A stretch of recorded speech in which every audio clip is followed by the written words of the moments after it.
হাতের মধ্যে এভাবে কতগুলো পাথর এনে বলে, মোহাম্মদ অনেক কিছুই তো তুমি বলতে পারো, বলো তো দেখি আমার হাতের মধ্যে কি আছে। মুহাম্মদ সাল্লাল্লাহু আলাইহি ওয়াসাল্লাম বললেন, তোমার হাতে যা আছে আমি সবকিছুই দেখেছি, সবকিছুই জানি, তবে আমি বললে সেটা আমি মনে করি সহজ হয়ে যাবে। তোমার হাতের মধ্যে যেগুলো আছে যদি সেগুলো বলে দিতে পারে। বলে, কি করে এটা সম্ভব? তুমি নিজে পারবা না, আবার হাতের মধ্যে এগুলো কথা বলবে? হ্যাঁ, এগুলোই কথা বলবে। ঠিক আছে, তাহলে দেখাও, তাহলে সেটা তো আরো ভালো। এবার হাতের মধ্যে 8টি পাথরের টুকরা রাসূলকে সালাম দিয়ে বলল, আসসালাতু ওয়াসসালামু আলাইকা ইয়া রাসূলুল্লাহ ইয়া হাবিবাল্লাহ। আমরা 8টি পাথরের টুকরা। সুবহানাল্লাহ। আবু জেহেল হাত খুলে চিন্তা করলো, পাথরগুলো কোত্থেকে আনলাম, কি করে পাথরগুলো কথা বলতে পারলো? মুহাম্মদ, এত কিছু তুমি জানো, তবুও তাদের ভাগ্যে হেদায়েত ছিল না। এমন অনেক কিছু তারা দেখতে চেয়েছিল, বলতে চেয়েছিল, করতে বলা হয়েছিল চাঁদকে দ্বিখণ্ডিত করো পারলে। তিনি চিন্তা করেন, অসম্ভব, এটা কি করে আমি এটা করতে পারবো? তারপরেও সাজদার মধ্যে গিয়ে বলেন, হে আল্লাহ, আবু জেহেলরা আমাকে আজকে যেই পরিমাণে মানুষ নিয়ে এসে আমাকে এই কাজটি করতে বললো, আমি আজকে করতে না পারলে তো আমি লজ্জায় পড়ে যাবো, কি করবো মাহবুব? আল্লাহ বলেন, ঠিক আছে, আমি তোমার দোয়া রিসিভ করে ফেলেছি, তুমি যাও, ওই পাহাড়ের উপরে উঠে আমি আল্লাহর নাম নিয়ে শুধু এভাবে একটি ইঙ্গিত করবে, ইশারা করবা, সাথে সাথে চাঁদটি দ্বিখণ্ডিত হয়ে যাবে। সুবহানাল্লাহ। এটা হয়েছিল। নবী করিম সাল্লাল্লাহু আলাইহি সাল্লামকে আল্লাহ তাআলা এভাবেই করে দিয়েছেন। তো তিনি দেখতে পেয়েছেন, বুঝতে পেয়েছেন, বাস্তবতা করেছেন, দেখিয়েছেন বারবার মুআজিজা, মিরাকেল। কিন্তু যে সমস্ত মানুষের ভাগ্যে হেদায়েত নসিবে নেই, এই সমস্ত মানুষরা একটানা এভাবে অসংখ্য অগণিত দেখার পরেও তারা তাদের নিজেদেরকে কখনোই ঠিক করতে পারেনি। সম্মানিত উপস্থিতি, এরপরে ঈসা আলাইহিস সালাম আরো কিছু কাজ করতেন যেটা আরো অবাককর। সেটা কি? ওয়ামা তাদাখিরুনা ফি বুয়ুতিকুম। মানুষ কার ঘরে কি আছে উনি এখানে বসে বলতে পারতেন। বলতেন যে আজকে আপনার ঘরে গরুর গোশত আর ডাল পাক হয়েছে, ঠিক? উনি বলতেন, ঠিক? কিভাবে ঠিক? হ্যাঁ, আসলেই তো এটাই তো আজকে হয়েছে। ওনাকে বলতেন, আজকে আপনার ঘরে দেশি মুরগি রান্না করা হয়েছে, সেই সাথে আপনি পোয়া মাছ ভাজি করে রান্না করেছেন, সাথে চিংড়ি মাছের ভর্তা আছে। বলে, হ্যাঁ ঠিক তো। এভাবে করে করে তিনি বলতেন, নিয়ে আসতো যে সেই ঈসা, পারলে বলো তো ওর ঘরে কি আছে। উনি সব গুজগাছ করে আসতো যে কি আছে, উনি বলে দিতেন সব। তো ঘটনাটা কি, আমার ঘরে গেছে, ওই লোক বলবে কিভাবে? সে তো এখানে বসা, বলে কে তাকে?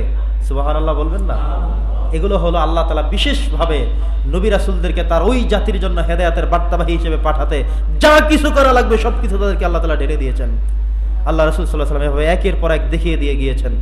ঈসা আলাইহিস সালাম এবারে বলা শুরু করলেন, তোমাদের কার ঘরে কি আছে আমি সেটাও বলতে পারবো, আর কি দেখান লাগবে তোমাদেরকে? বলে, এতদিন যা বলছো সব ঠিক আছে, কিন্তু আজকে আর পারবা না। দেখি বলো আমার ঘরে আজকে কি পাক হয়েছে। বলার পরে বলে, কিভাবে বললা? তা ঠিক আছে, তাহলে ওরটা বলো তো। আচ্ছা ঠিক আছে, তাহলে আমারটা বলো। এখন উনি যা কিছুই বলেন সব কিছুই ঠিক, কোনো কিছু ঠিক নয়। কেউ অস্বীকার করতে পারে না যে না এইটা না ওইটা, এই কথা বলবার সুযোগ নাই। সুবহানাল্লাহ। তো তিনি এটা আরো গভীর ছিল, তিনি কাজগুলো করতেন।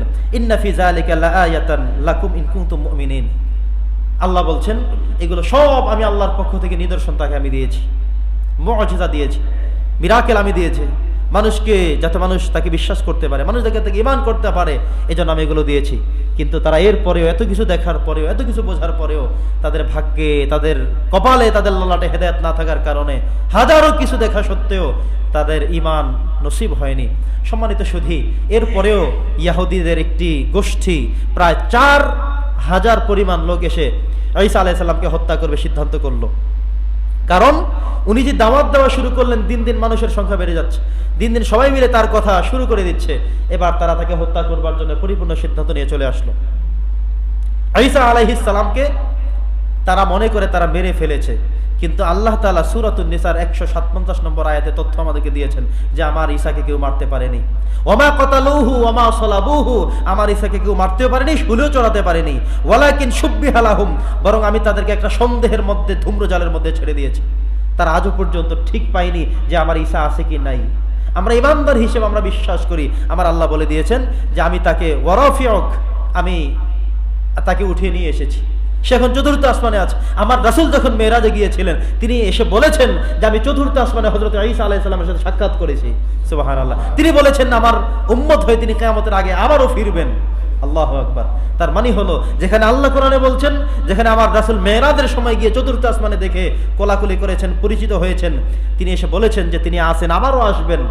তার মানে হলো, এটা কি সঠিক না সন্দেহ আছে?